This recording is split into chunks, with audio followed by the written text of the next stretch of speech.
Esta casa no se puede hacer de ella un monumento de arreglarla y hacerle, hay que conservarla, porque te voy a decir lo que dice esta casa. Esta casa dice de la pobreza de su sencillez, de su bondad, de su manera sencilla y buena de vivir, de sus valores. Doña Inés decía, creo en la belleza.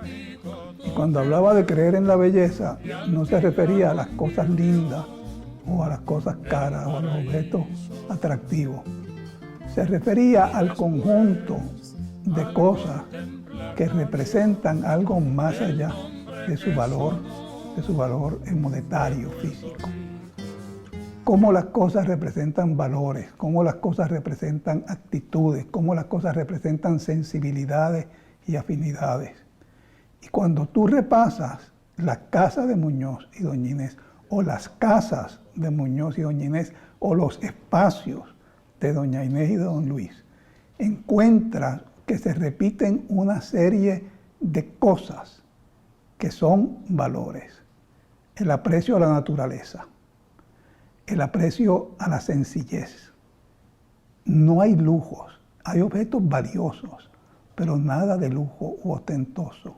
Eso es un aspecto que a mí me impactó la primera vez que vi la casa, porque una figura tan grande para Puerto Rico como fue don Luis Muñoz Marín, una casa tan sencilla, habla de esa grandeza que tenemos en la figura de don Luis. Hay una comodidad elegante, pero a la misma vez sencilla. Y eso es todo representativo de un estilo de vivir, de un estilo de hacer su vida y de un estilo de dedicar su vida a educar a otros en esa forma de vivir. Eso es lo que representan estos espacios tan queridos, tan entrañables de don Luis y doña Inés. Y los puedes encontrar en todas las casas que vivieron. La casa de don Luis Muñoz Marín es la casa tradicional del trabajador puertorriqueño. Es una casa sencilla. Es de las cosas que más me impactó como arquitecta, puesto que la figura de don Luis es grandiosa y su morada es muy sencilla, muy a tono con la imagen de él como puertorriqueño asociado con el pueblo.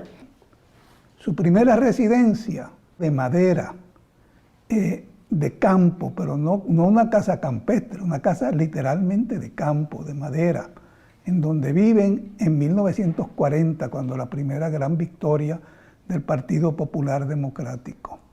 Hay una foto de don Luis escribiendo el discurso de la victoria en esa casa, que un ministro de Educación de San José, Costa Rica, cuando lo vio dijo, es un San Jerónimo, refiriéndose a la sencillez y hasta la pobreza de esa persona que está escribiendo el discurso más importante de su vida, y en aquel momento el discurso más importante en la historia política de Puerto Rico.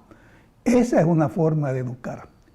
En esa casa de Sidra, al frente había una emplanada, que era donde Muñoz se reunía con sus amigos políticos, pero más importante, se reunía con los vecinos, con los íbaros vecinos, para hablarle de poesía, para hablarle de filosofía, para hablarle de política en el sentido grande y generoso del término.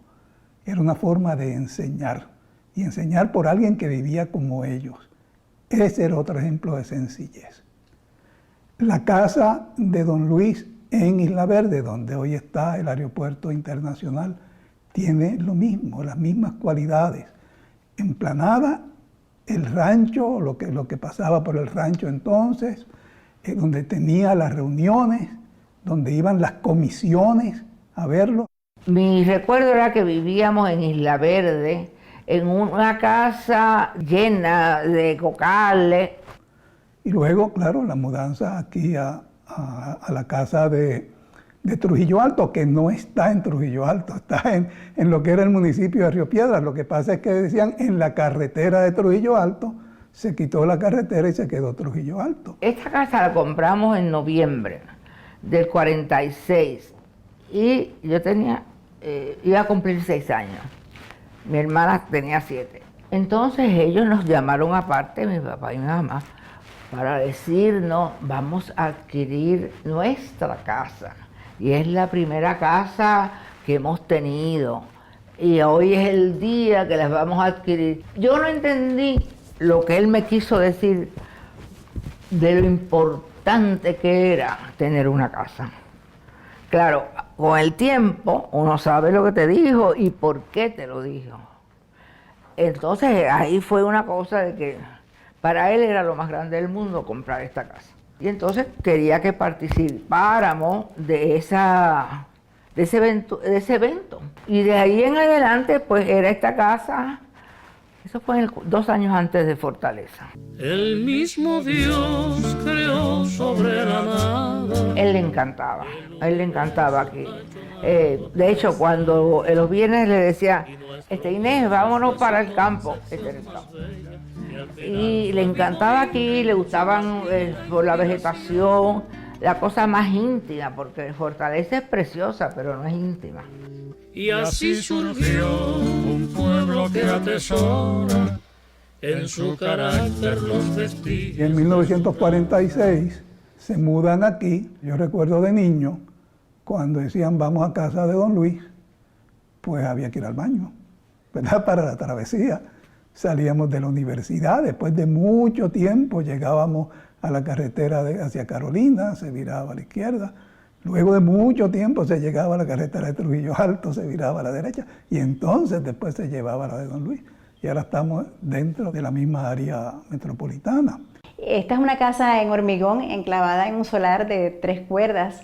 La secuencia de entrada es muy hermosa a través principalmente del típico balcón puertorriqueño, que hoy día son pocas las casas que tienen o conservan ese balcón. Así que el balcón era una forma de recibir al visitante. Al entrar, pues nos encontramos con unos espacios muy sencillos, son 1100 pies cuadrados, donde tiene la sala, el comedor y inmediatamente pues la cocina.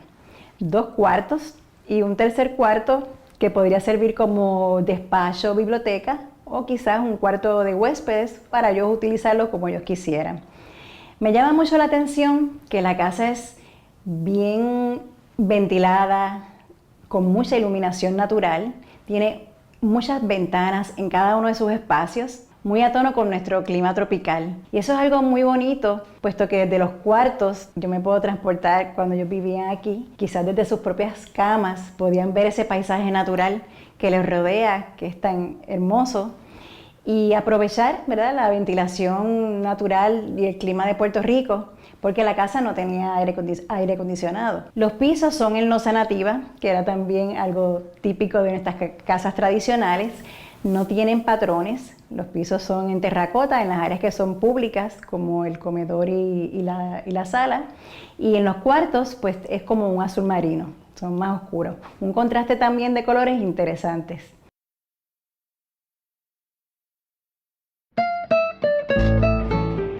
Cuando nos vendieron la casa,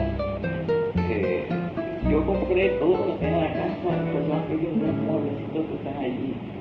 Y esto, por 5 pesos, de una estructura que es el comedor, un aparato, eso me lo vendió por 5 dólares. Es que era un profesor que se iba a importar. ¿Verdad que? Y además que nunca Muñoz pensó en equipar la casa con muebles de lujo, ni nada de su cuarto de novelas, es muy sencillo. Pero no quiero que cuando yo me muera, esto se transforme en eso. En el afán de mejorar cosas, la historia se pierde. Pues vamos a hacerle otra cosa para que quede más bonita. Eso no se dio, pero a eso mi mamá le tenía mucho miedo. Ahí hay otro mensaje. No se desarrolló, no se vendió, no se dividió, se decidió conservarlo así. Y la fundación fue el vehículo para la adquisición, porque hay que mantenerlo, ¿no? Y ahí hay otro mensaje, ¿no?, del aprecio por la conservación.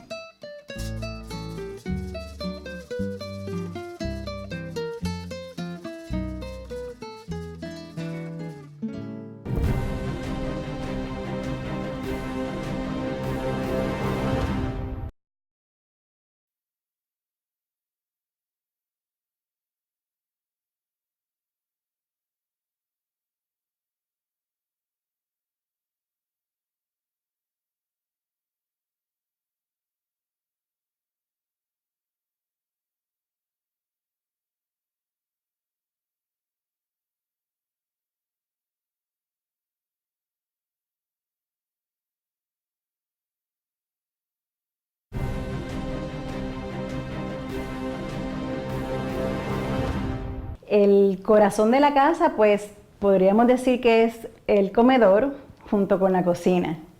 El comedor y el mobiliario que tiene también la sala, pues son los típicos también puertorriqueños, muebles en caoba, medallón empajillado. Así que aquí respiramos la tradición.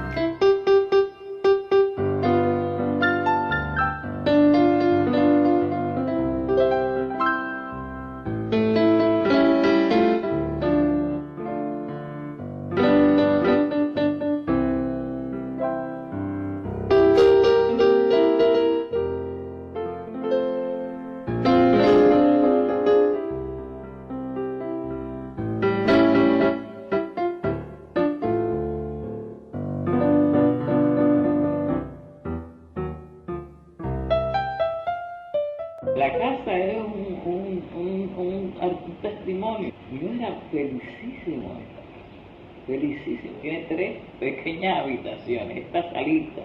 Tiene una cocinita chiquita y un baño chiquitito, que tampoco quiero que cuando yo fuera allá hacer un baño nuevo con doble, con esas cosas que usan modernas. Yo puse algo de eso, ridículo. El baño es divino.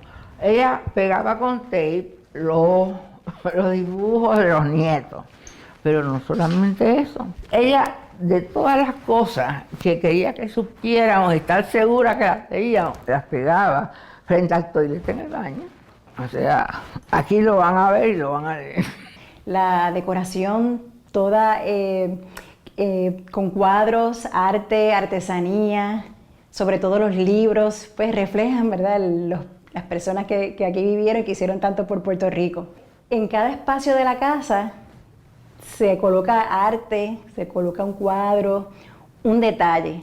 Y eso es lo que hace la diferencia y la convierte en un hogar. Así que cuando uno entra aquí puede sentir la presencia de ellos, cómo lo vivieron, y eso es lo que debe reflejar las casas, eso es lo que busca la arquitectura.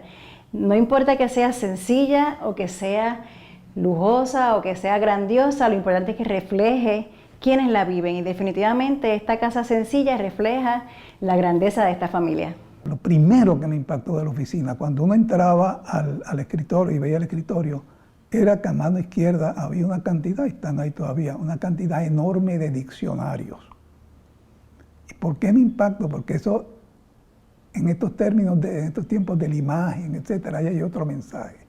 El respeto a la palabra, el respeto a comunicar. Porque el respeto a comunicar, además del respeto a la lengua, es un respeto a la persona con quien uno se comunica. Si a mí me importa que esa persona reciba un mensaje, si me importa esa persona y me importa el mensaje, tengo que comunicarlo bien. Y eso estaba allí, esa colección maravillosa de diccionarios. Me encanta la cocina. Definitivamente cuando entro aquí puedo sentir a doña Inés, a la familia, preparando sus platos, que yo creo que eso es algo bonito porque es lo que une también a la familia, y eso es algo que yo sé que ellos enfatizaban, esa unión familiar. La cocina pues tiene unos colores amarillos que a mí particularmente me gustan mucho porque es alegre, va como con el sol, y precisamente pues tiene también un piso que combina, ¿verdad?, en linóleo, vinil, que simula un poco también las losas nativas de geométricas que también estaban de moda en estas épocas de estas casas, y que combinan entonces con los gabinetes también que son del mismo color. Yo no recuerdo de niño haber entrado a la casa. Era el ámbito último de intimidad, y por consiguiente se respetaba, se guardaba, se defendía. Doña Inés lo defendía, ¿no? Todo lo demás era un compartir, ¿no?, completo, ¿verdad?, de amigos, colaboradores, personas que trabajaban juntos, personas a quien se recibía, dependiendo de la jerarquía de la relación en ese espacio. Donde quiera que vivía, hacía un bohío, porque esa era la manera de conservar privacidad.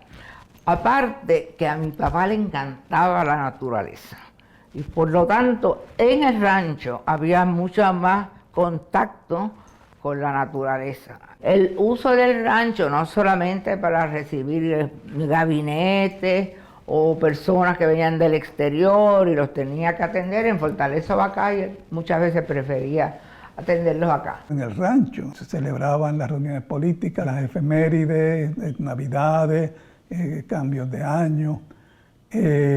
Por ahí pasó Rómulo Betancourt, Pepe Figueres, Pablo Casals. O sea, yo recuerdo cuando Lucecita ganó el festival en Chile, que vino aquí, hubo una actividad, una cena, no una cena, un barbecue, ¿no? Una barbacoa. Así que era todo ocurría en el rancho.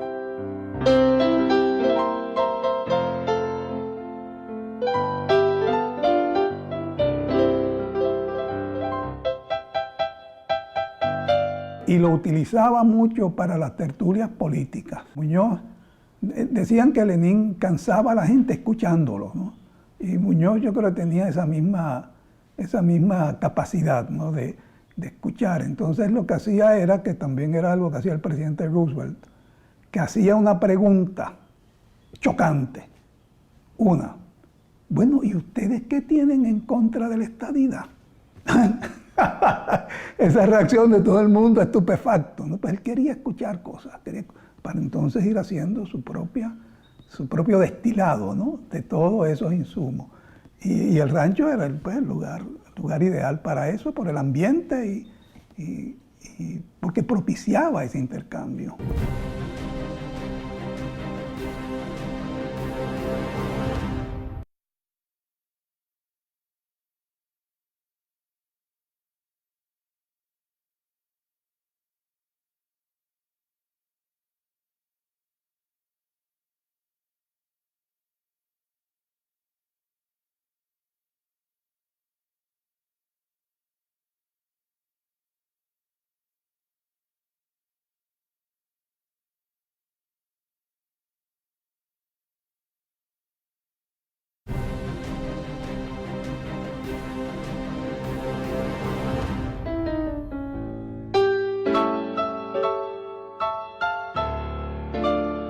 A él le gustaba afuera, más que la casa, pero la casa estaba bien, pero le gustaba afuera. Estar afuera, le encantaba oír la lluvia cuando todo el mundo salía corriendo, mira, va a llover.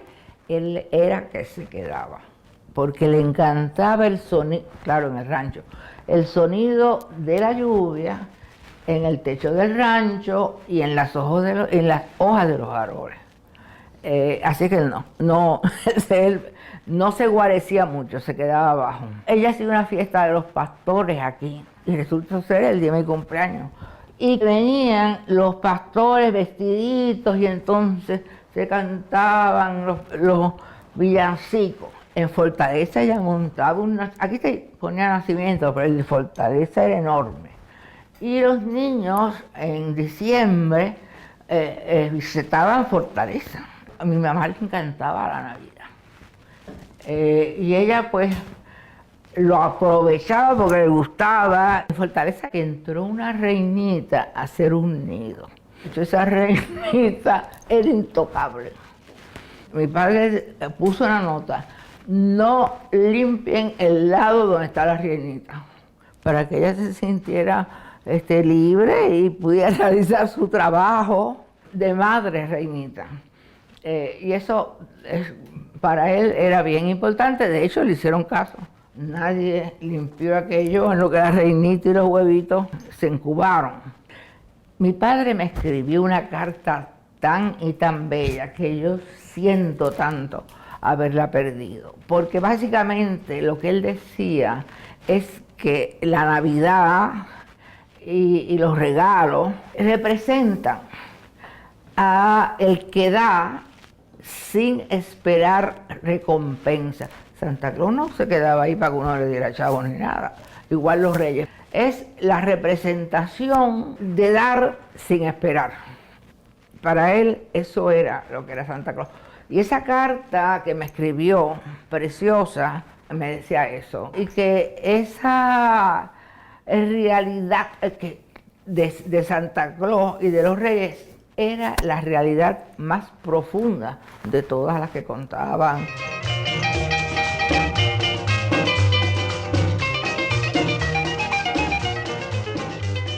Cuando Muñoz se retira, el sueldo del gobernador no se aumentó en los 4 términos que él fue gobernador, así que era un sueldo relativamente modesto.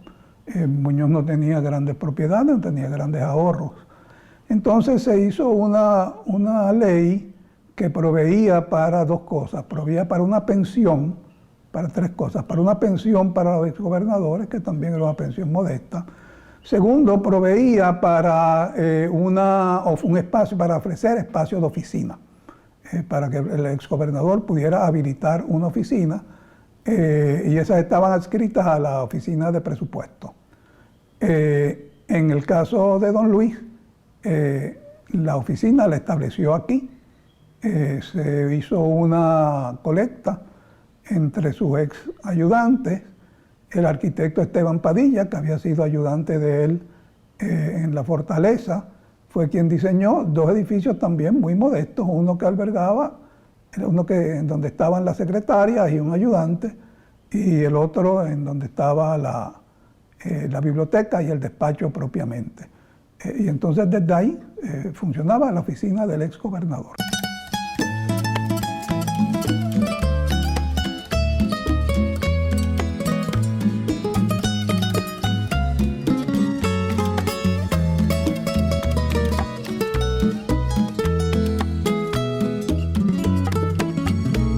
Cada vez que yo pienso en mi tierra. Ningún hombre tuvo una mejor esposa que ella. Ella todo lo hacía para hacer feliz a mi papá. Se inventaba las fiestas de Navidad, invitaba a los amigos, venían los tríos y tocaban. O sea, eso es trabajo. Todos los cumpleaños se celebraban menos el de ella. Ella vivía para Muñoz Marín, para hacerlo feliz. Si tú mueres primero, yo te prometo,